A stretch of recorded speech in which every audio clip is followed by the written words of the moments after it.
जय श्री विष्णु। हिंदू पंचांग के अनुसार आषाढ़ महीने में 2 एकादशी आती है, जिनमें पहली एकादशी योगिनी एकादशी और दूसरी देवशयनी एकादशी होती है। हम यहाँ आषाढ़ माह की योगिनी एकादशी के बारे में जानते हैं। इस बार यह 2 जुलाई दिन मंगलवार को है। यह एकादशी बेहद ही खास मानी जाती है। माना जाता है कि जो मनुष्य विधि विधान से योगिनी एकादशी का व्रत करते हैं, उसके बड़े से बड़े पाप नष्ट हो जाते हैं। साथ ही कुष्ठ रोग यदि हो तो कुष्ठ रोग से मुक्ति भी मिलती है। इस व्रत को करने से जीवन में सुख समृद्धि आती है। और अगर आप योगिनी एकादशी का व्रत रख रहे हैं तो इसकी पौराणिक कथा का श्रवण जरूर करें। योगिनी एकादशी की पौराणिक कथा के अनुसार महाभारत काल में धर्मराज युधिष्ठिर ने भगवान श्री कृष्ण से कहा कि हे त्रिलोकीनाथ, मैंने आपसे निर्जला एकादशी की कथा सुनी, कृपा करके अब आप मुझे आषाढ़ माह के कृष्ण पक्ष की एकादशी की कथा सुनाइए। इस एकादशी का नाम और महात्म्य क्या है, सब मुझे विस्तार से बताने की कृपा करें। तब भगवान श्री कृष्ण ने कहा, हे पांडुपुत्र, आषाढ़ माह के कृष्ण पक्ष की एकादशी का नाम योगिनी एकादशी है। इस व्रत को करने से सभी पाप नष्ट हो जाते हैं। यह व्रत लोक में भोग और परलोक में मुक्ति देने वाला माना गया है। इतना ही नहीं, यह एकादशी व्रत तीनों लोकों में प्रसिद्ध है। अब मैं तुम्हें इसकी कथा सुनाता हूँ, ध्यानपूर्वक श्रवण करो। अलकापुरी नाम की नगरी में कुबेर नाम का एक राजा राज्य करता था, जो भगवान शिव का बड़ा भक्त था। उनका हेममाली नाम का एक यक्ष सेवक था, जो पूजा के लिए फूल लाया करता था। हेममाली की अति सुंदर स्त्री थी, जिनका नाम विशालाक्षी था। एक दिन हेममाली मानसरोवर से पुष्प लेकर आया, लेकिन कामासक्त होने के कारण वह पुष्पों को रखकर अपनी स्त्री के साथ रमण करने लगा। उधर हेममाली की प्रतीक्षा करते करते जब राजा कुबेर को दोपहर हो गई तो उन्होंने क्रोधपूर्वक अपने सेवकों को उसका पता लगाने के लिए कहा। सेवकों ने उसका पता लगाकर राजा को बता दिया क्यों वह पुष्प लेकर नहीं आया है।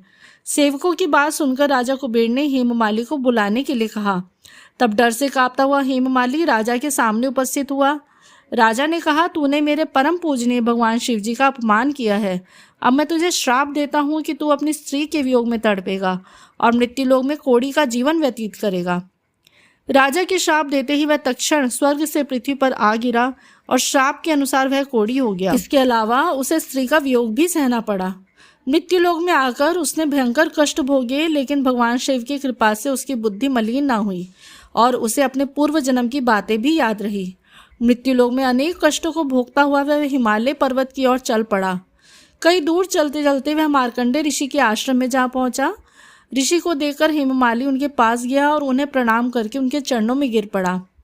हेममाली की ऐसी हालत देखकर मार्कंडेय ऋषि ने कहा, तूने ऐसे कौन से कर्म किए थे जिससे तू कोढ़ी हुआ और भयानक कष्ट भोग रहा है।